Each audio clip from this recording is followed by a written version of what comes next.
Namaskar.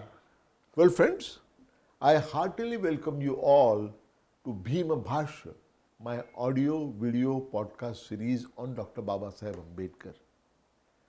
This audio-video podcast series has 54 short speeches on Dr. B R Ambedkar, unraveling as many as 25 different dimensions of his multifaceted genius. This podcast series is focused on Dr. Baba Saheb Ambedkar, his thoughts, his actions, his philosophy, and above all, the grand vision he had for our country. That is what this podcast series is all about. So let's proceed to episode 22nd. Well, friends, in this episode 22nd of Bhim Bhashya, I am going to present part 2 of Dr. Ambedkar's role as a provincial legislator. You will recall that Dr. Ambedkar was appointed by the British government as a member of the then Bombay Legislative Council in the year 1926. Subsequently, when first ever provincial elections were taken in our country, in 1937, Dr. Ambedkar was elected from Mumbai as a member of Bombay Legislative Assembly. And there began his second inning as a provincial legislator. In the Bombay Legislative Assembly debates and outside the Assembly, Dr. Ambedkar gave an effective expression to the grievances of the rural poor, combining them with mass movements. In this regard, the following 4 areas of contribution especially merit attention. First, khoti system. Second, Mahar Watan. Third, regulation of money lenders. And fourth, family planning. So let's talk about all these 4 issues. Khoti was a peculiar form of land tenure that prevailed in the pockets of Konkan region of Maharashtra. Khots had rights to land which was cultivated by farmers, and in return, Khots collected land revenue from them and passed on a part thereof to the British government. It was an oppressive system that had subjected a vast majority of the rural poor to virtual serfdom. All farmers and their families coming under the system were treated by Khots as bonded labor for generations. This exploitation had continued in that region for several decades. On April 14, 1929, Dr. Ambedkar presided over an agricultural conference in Chipalun. In his presidential address, he fired the first salvo against the khoti system. He said to the farmers, the khoti system, I'm quoting Dr. Ambedkar, the khoti system is sucking your blood. This system of land tenure must be abolished. Its abolition will bring you peace and progress. This was going to be the beginning of a long drawn battle. In 1936, when Dr. Ambedkar founded the Independent Labour Party, its manifesto explicitly accorded a high priority to the abolition of the exploitation of the rural poor by the khoti system. On September 17, 1937, Dr. Ambedkar introduced a historic bill in the Bombay Legislative Assembly which was aimed at abolishing the khoti system. While introducing the bill in the Bombay Legislative Assembly, Dr. Ambedkar said, and I quote, The system of khoti tenure, while it binds the khot to pay revenue to the government, leaves him free to do what he likes to the inferior holders, and this freedom has been so grossly misused by the courts that inferior holders are not only subjected to all kinds of exactions, but they have been reduced to a state of abject slavery. He continued, while the khoti tenure may have the advantage of facilitating the collection of revenue, its disadvantages are so great that the tenure cannot be allowed to continue hereafter without causing grave disturbance to the peace and tranquility of the presidency. It is therefore imperative to abolish the khoti system. Then Dr. Ambedkar presented his detailed proposals for abolishment of the khoti system. It is noteworthy that Dr. Ambedkar was one of the first legislators in India to introduce a bill for abolition of slavery of agricultural tenants. The Khoti Abolition Bill caused an unprecedented turmoil in the then Bombay province. Khotes in Konkan organized a counter agitation. A persecution campaign began, depriving the depressed classes of drinking water, ostracizing them, and often resorting to physical attacks. In those years of turmoil, Dr. Ambedkar toured extensively, addressing rallies after rallies and roused awakening among the rural poor of their rights. Inspired by the leadership of Dr. Ambedkar, the poor and the oppressed refused to give up their struggle. Dr. Ambedkar led a massive morcha, procession of farmers on January 10, 1939 to the Bombay Legislative Assembly. Thousands of farmers from the districts of Thane, Kulaba, Ratnagiri, Nasik, Satara, they had all joined the procession, clad in torn clothes and traditional blankets on their shoulders and staffs in their hands. A delegation led by Dr. Babasaheb Ambedkar submitted a representation to the government which demanded that economically wasteful and socially tyrannous khoti system must be abolished. In 1939, the Bombay Legislative Assembly was dissolved in the wake of collective resignation by the elected government. As such, a debate on the Khoti Abolition Bill could not take place in Bombay Legislative Assembly, but the mass awakening created by Dr. Ambedkar's devout struggle, however, could not be suppressed.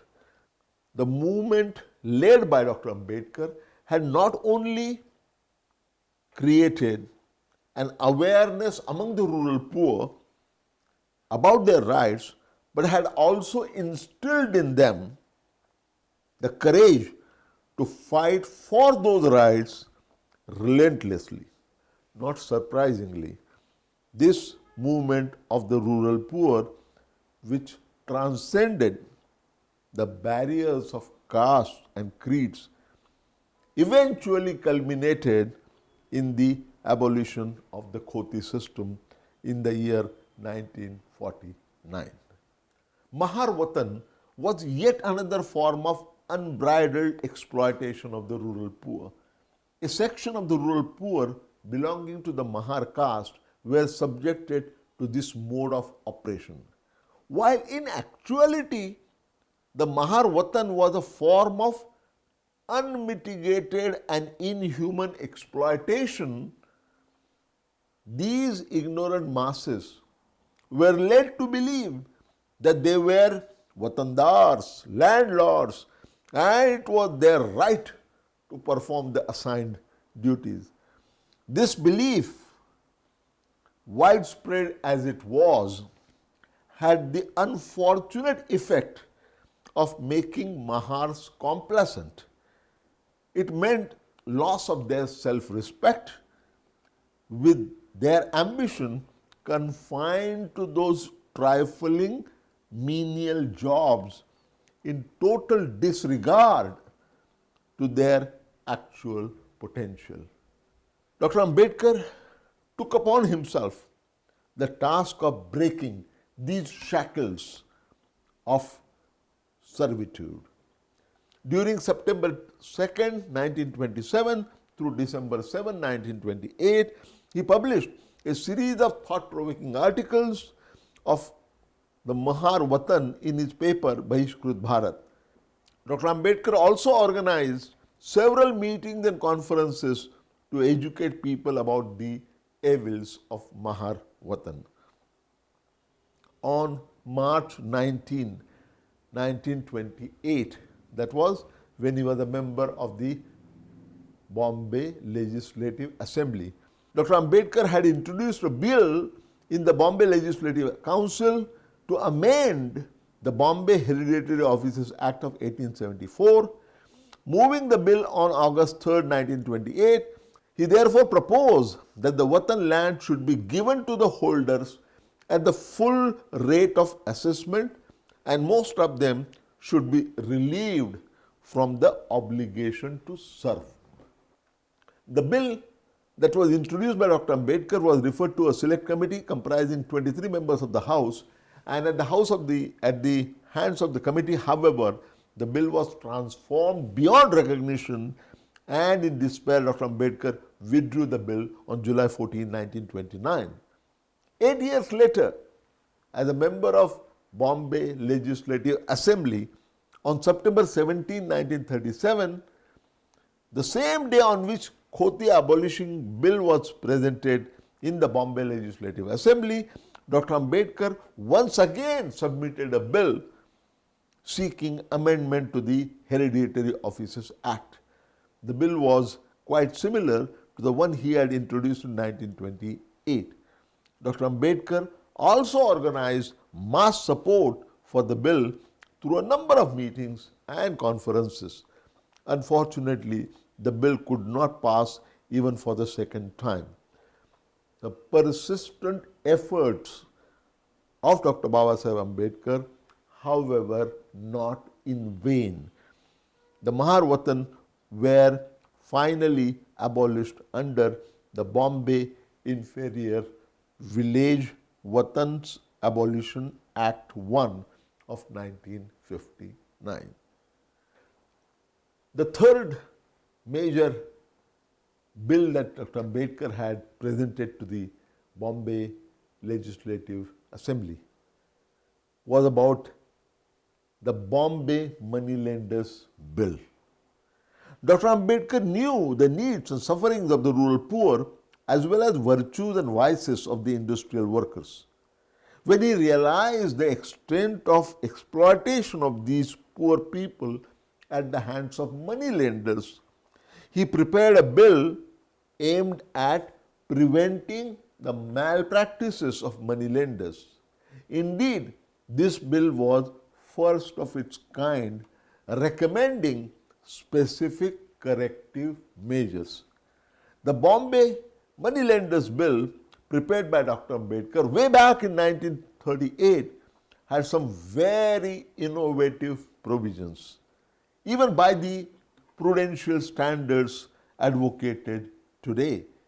These included moneylenders being subject to licenses from the government, which would be renewable every year, compulsion of written records of all lending operations, and mandatory issue of passbooks detailing all transactions between borrowers and lenders. Even today, we don't have a system of passbooks to be issued for borrowers by the lenders. But Dr. Ambedkar presented that in a bill way back in 1938. The fourth important theme that was central to Dr. Ambedkar's contribution, interventions in the Bombay Legislative Assembly was about the measures for birth control. This is very surprising. Dr. Ambedkar advocating measures for birth control and use of modern techniques for birth control. While moving a bill in the assembly on the measures for birth control, this was done in November 1938, and on behalf of Dr. Ambedkar, one of his colleagues called Shri Roham made the presentation. One of the arguments that was made while presenting the bill was, and I quote, "The present keen struggle of life renders timely marriage impossible for many and thus exposes them to various diseases and habits. Many women become invalid for life and some even lose their lives by the birth of children in their diseased condition or in too great numbers or in too rapid succession. Attempts at abortion resorted to for the prevention of unwanted progeny exact a heavy toll on the female lives. Unwanted children are often neglected by their mother and hence they become nothing but burden to the society, which is further deteriorated by the addition of defective progeny from deceased persons. Birth control is the only sovereign specific that can do away with all these calamities. Whenever a woman is disinclined to bear a child, for any reason whatsoever, she must be in a position to prevent conception and bringing forth progeny which should be entirely dependent on the choice of the woman. Society would in no way profit by addition of unwanted progeny. Only those children who are welcomed by their parents can be of social benefit, and hence every woman must be enabled to resort to prevention of conception quite easily. While continence in an unmarried state may be possible, it is nothing but displaying ignorance about human nature to expect from young and healthy married couples living together and fond of each other can observe continence for years altogether. Self-control has been proved to be absolutely useless for birth control from the experience of several countries and ages. Even the advocates of continence cannot claim that ordinary person will be able to eschew sexual intercourse altogether throughout their lives. If men had to bear the pangs which women have to undergo during a childbirth, none of them would have ever consented to bear more than a single child in their life. Well, friends, I think we can conclude this session for now, and before I leave, I must request you, if you like this audio visual podcast series, please like it, share it, and subscribe to it.